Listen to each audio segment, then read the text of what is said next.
Claramente. Bueno, vamos a sumar a nuestro desayuno de esta mesa de trabajo al legislador Martín Fresneda. Hola Martín, ¿cómo estás? Buen día. ¿Cómo andamos? Buen día. Bueno, no, por favor, con Martín vamos a hablar de un tema muy serio que ha ocurrido en todos estos últimos años, desde la dictadura militar, con tal vez terminando este proceso, por lo menos en lo que son los tribunales. Pero antes de eso, porque Martín es un hombre político y además de estar, mañana va a estar participando de lo que es el cierre y conocer la sentencia de este juicio de La Perla, ¿no? Básicamente la media causa de La Perla, ¿no? Sí, efectivamente. Más allá de eso, digo, no quiero sustraerme, ha sido funcionario nacional del gobierno anterior, hablamos recién del desempleo. ¿Qué opinás vos de esto, del nuevo índice que se da? ¿Se blanquea más? ¿Vos crees que se ha aumentado más el desempleo? ¿Se han blanqueado los planes? ¿Qué opinás sobre esto? No, yo creo claramente que lo que hoy, la foto que hoy está reflejando el INDEC es la foto que necesitaban para generar un proceso recesivo para bajar la inflación. O sea, me parece que esos 400.000 pico de puestos de trabajo, ya lo venía diciendo Luía, lo venía diciendo muchos sectores del gremialismo, de que se había generado un nivel de desempleo muy grande. Los sectores de la pyme uno tiene que ver bien claramente, ese sector es uno de los sectores más afectados, la micropyme, en el cual vos planteabas que por ahí no se reflejaba el tema de los planes o los programas. En realidad yo creo que tiene razón ella porque no se han bajado esos programas. Por lo tanto se sigue compatibilizando, se siguen contando esos puestos como puestos de trabajo. Y hace mucho que en Argentina, por lo menos, no sé si vos cuando hablas de planes y programas hablas de la asignación universal por hijo. No, eso no. ¿De cuál plan y programa hablas? ¿De Cooperativa Argentina Trabaja? Del subsidio que le llegaba como concretamente, en la asignación universal por hijo es un programa, obviamente. Sí. Es un programa que me parece que entre todos los programas, el que yo destaco, básicamente porque ha sido uno de los mejores. Pero yo me refería a la otra asistencia social. ¿Cuál? Porque nosotros... Bueno, hay muchos, muchos programas. Nosotros habíamos logrado bajar esos planes... La cantidad de programas distintos. No, lo que hemos logrado es justamente convertirlos en derecho, en puestos de trabajo. ¿Cuál sería un puesto de trabajo? ¿Qué programa es un puesto de trabajo? La Argentina es Cooperativa, Argentina Trabaja. Muchos de esos planes, que antes eran planes, que se pagaba un subsidio, ¿sí?, al trabajo, se convirtió en un puesto de trabajo en una cooperativa y se organizaron más de 300.000 cooperativas en Argentina. Entonces, pero independientemente de eso, ¿sí?, que puede ser o no más o menos, sí creo que era necesario un retraimiento de la economía, era necesario que se saque dinero del bolsillo de muchos trabajadores. ¿Para qué? Para que se consuma menos. ¿Y para qué? Para detener la inflación. ¿Crees en este índice? Creo en este índice como creí en el anterior. ¿Creí en el INDEC anterior, cuando se cambió toda la gente que conducía el INDEC y que se colocó a punteros políticos para manejar un INDEC? Con números que no eran reales, con canastas que no eran reales. A ver, está bien, esa es tu opinión y yo... Está bien, no, te estoy preguntando. No es una pregunta, es una afirmación. Pero no se cambió, a ver, ¿no se cambiaron a todos los que trabajaban en el INDEC? Sí, claro que los cambiaron. ¿Y por qué los cambiaron? Los cambiaron. Sí, debe ser, el INDEC debe ser un índice estadístico, un sector del gobierno que no debiera ser estar contaminado con la política. Pero los cambiaron también en la Secretaría de Derechos Humanos de la Nación, ¿sí?, mientras que se hicieron las cosas bien. Cambiaron en el Ministerio de Justicia, cambiaron en un montón de áreas, cambiaron este gobierno. Y está bien, ganaron las elecciones y tienen todo el derecho del mundo a cambiar.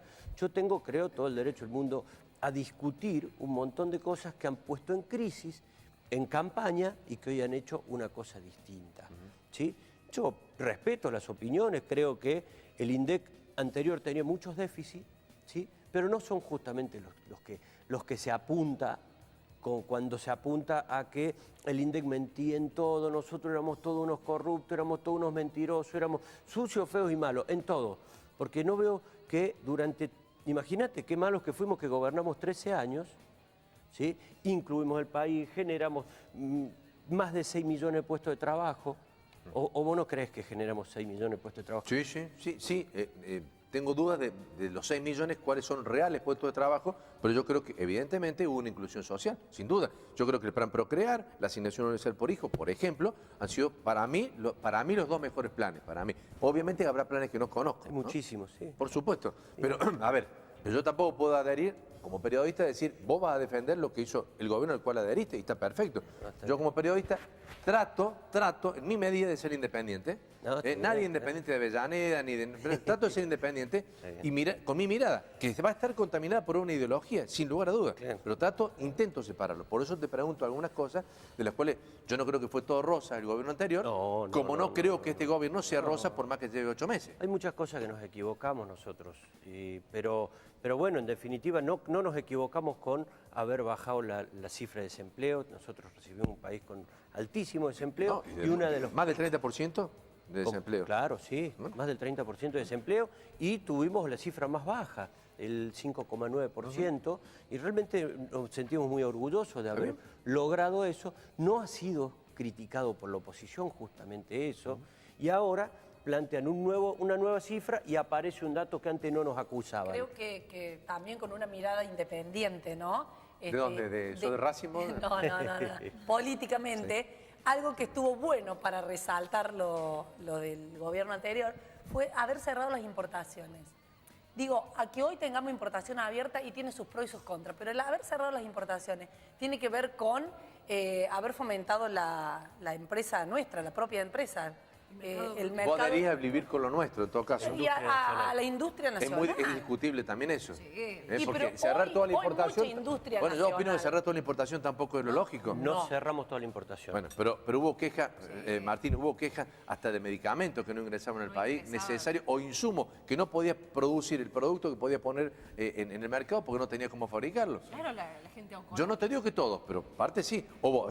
Hubo un achicamiento absoluto de la importación, como en este gobierno hay una apertura. Nosotros vamos de un péndulo al otro. Claro. Yo le voy a decir la palabra correcta. Hubo la sustitución de importación. Pero en algunos casos no se podía producir. En la mayoría de los casos fue porque teníamos industria nacional para sustituirlo al caso. En muchos casos no. ¿Sí? ¿En cuáles? En muchos casos. Medicamentos. Electrónica, nosotros producíamos teléfonos. No producíamos teléfonos, ensamblábamos un teléfono. Seguimos ensamblando en el... Los autos, producíamos televisores. No producimos televisor. Armamos un televisor. Bueno, pero vos sabés la cantidad de puestos de trabajo que hace armar la carcasa de un celular, que ahora ya lo importamos, ahora ya viene en container. Yo compré acá Industria Argentina, dice que tengo acá atrás, dice Industria Argentina. Todavía lo compré acá en Industria Argentina. Todavía. Sí, bueno. ¿Pero es Industria Argentina o no es Industria Argentina? Es muy discutible, pero... Por supuesto, todo es discutible, cada uno tiene su opinión. Bueno, yo en realidad primero con Martín lo aprecio muchísimo. Tenemos opiniones muy distintas y lo aprecio mucho, debo decir la verdad. Confrontamos ideas, nada más. En realidad lo habíamos convocado por otra cosa, pero nos entusiasmamos con este tema. Pero no quiero dejar de hablar de dos temas muy importantes. Mañana lo del juicio, pero antes hay un hecho muy importante que se ha determinado en estas últimas horas de un fiscal, Raúl Ramírez, que habría pertenecido a la D2. Y ustedes desde la legislatura están propiciando algo, ¿o no? Lo que ha sucedido fue lo siguiente: el 25 de noviembre del año pasado llega el pliego a la legislatura. No era yo legislador, para algunos legisladores que están diciendo algunas cosas que no corresponden. Yo no era legislador, por lo tanto no voté el pliego de este fiscal. Estuvo 30 años en la policía. Sí. Fue director de prensa de la policía, pues yo lo conozco, fue sido director de prensa de la policía cuando yo cubría con el móvil, ¿sí?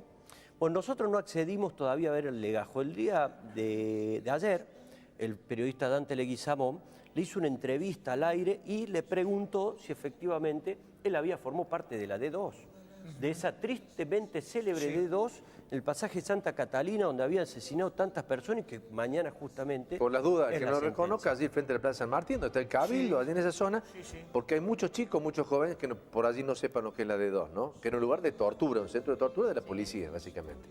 Efectivamente, y de asesinato, y muchas personas nunca más se las vio después de eso. Entonces se le preguntó y él, realmente muy sorprendido por la pregunta, porque en su currículum él no había agregado que había formado parte 30 años de la policía. Entonces, un problema, porque ha sometido de alguna manera engaño a los legisladores de que aprobaron su pliego sin conocer sus antecedentes. Había un antecedente con anterioridad, que un caso Santi, de un funcionario judicial que en algún momento también ocultó haber sido PCI, que es Personal Civil de Inteligencia. guarda, haber sido de la D2, haber sido PCI, haber sido militar, no te constituye sine qua non en un responsable del genocidio en Argentina. Guarda con eso, hay que probarlo. Pero lo que no es posible es que un funcionario judicial esconda En sus antecedentes, en su currículum. Claro, su currículum. Si fue un policía probo, si fue un policía que ha hecho las cosas bien, no tenía por qué esconderlo. Entonces, ¿qué sucedió? Sucedió que apareció, se puso de relieve esta circunstancia. Ayer varios opinamos y estuvimos analizando su circunstancia. Él parece que ingresa a la D2 a fines de los 80, ya cuando prácticamente el terrorismo de Estado había cedido en sus acciones criminales. Entonces ahí es donde creo que se ha equivocado, y Unión por Córdoba, pero el bloque nuestro también, el bloque de izquierda, le va a iniciar un jury de enjuiciamiento. Bien. Bueno, y mañana es un día crucial, digo, porque me imagino que además a toda la familia se le removerá todo lo que vivió las víctimas de lo que fue en La Perla. ¿Y qué esperas mañana de la sentencia? Espero que realmente la sociedad pueda valorar el esfuerzo de una sociedad que durante 40 años ha tratado, por sobre todas las cosas, que la verdad salga a la luz. Te lo digo como hijo desaparecido, te lo digo como víctima, te lo digo como quien fue abogado de estas causas y de este juicio también. Luego me fui como secretario de Derechos Humanos. Había sido representante de hijos antes, ¿no? Fui, claro, representante de hijos y abogado de las víctimas. Pero después, cuando me voy como secretario de Derechos Humanos, querello como Estado. Por lo tanto, la causa la conozco, están compañeros, hermanos también trabajando muchísimo. Quisiera realmente que antes del veredicto la sociedad pueda valorar el esfuerzo de un Estado, el esfuerzo de una sociedad que a través de los jueces de su Constitución, a través de sus propios tribunales, a través de su sistema jurídico, de abogados querellantes, abogados defensores, fiscales, jueces, testigos, más de 600 testigos pudieron ¿Cuánto hace que se inició la causa? Casi 4 años. 4 años. Casi 4 ¿Y cuántos años. son los imputados? Los imputados son cerca de 50 imputados. ¿Entre civiles y militares? Sí, civiles y claro, militares. sí, civiles y militares, porque se trata de episodios ocurridos en La Perla Chica, en la D2, en la Ribera, en distintas comisarías de Córdoba. Episodios que van del 75 al 79. O sea, dentro del gobierno constitucional y después del gobierno de facto. Efectivamente, desde el estado de sitio del gobierno constitucional. Entonces, más de 700 testigos. Es el juicio más grande que ha tenido Córdoba en toda su historia. En cuanto a tiempo, en cuanto a cantidad de testigos, en cuanto a cantidad de imputados, víctimas. Entonces, lo que quiero es que realmente se pueda considerar en la sociedad el reconocimiento a todos quienes fueron los actores de este juicio, más allá del resultado. ¿Y por qué digo esto? Porque la lucha siempre fue juicio, y en función de ese juicio que venga un castigo por lo dramático de esos episodios. ¿Qué va a pasar después de la sentencia si es como ustedes esperan que sean condenados? ¿Qué va a anidar en cada uno de ustedes? ¿Llega de algún modo una paz que se necesita, o cerrar alguna herida o no? Mira, yo creo, y te lo digo un poco personalmente, pero sé que también muchos compañeros y familiares y amigos piensan lo mismo. Lo que nos hicieron a nosotros es irremediable. La muerte, la desaparición, habernos quitado a nuestros hermanos, no saber dónde están nuestros padres. Lo que no es irremediable es el futuro. El futuro de nuestros hijos, el futuro de nuestro país, de nuestra Argentina, de nuestra provincia. Todo lo que se ha hecho durante todos estos años es para poder transformar el futuro en función de ese pasado. Hicimos y estuvimos a la altura de las circunstancias. Luchamos y hicimos todo lo posible para lograr justicia por nuestros padres, nuestros familiares. Creo que sin duda hay una paz interior y ojalá para quien sea creyente, para quien crea en cuestiones que van más allá de los esfuerzos del hombre, la mujer, nuestros padres puedan saber que realmente pusimos lo mejor de nosotros y que finalmente tuvimos un país que no permitió que quienes asesinaron brutalmente a su pueblo estén caminando libre por las calles, que den las respuestas porque saben que va a ser la garantía de no repetición más importante que tengamos nosotros como ejemplo hacia el futuro de nuestros hijos. Por allí hay gente que no lo conoce, otros sí, pero vos perdiste familiares o tenés familiares desaparecidos. ¿Tus padres? Tengo mi papá y mi mamá desaparecidos. Mi mamá estuvo estaba embarazada, yo tengo un hermano apropiado que todavía no conozco. Ah, eso no sabía. Es un hermano propio que no conoces. Sí. ¿Y está en la búsqueda de las abuelas? Sí, mi abuela fue una de las fundadoras abuela de Plaza de Mayo junto con Sonia Torre, Irma Ramaciotti. Bueno, yo me crié en los organismos de derechos humanos. Por eso también, bueno, después fundamos la organización Hijos. Estudié abogacía, me recibí de abogado y estuve en el primer juicio de Menéndez, Videla y todo, porque nos marcó la vida para siempre, digamos.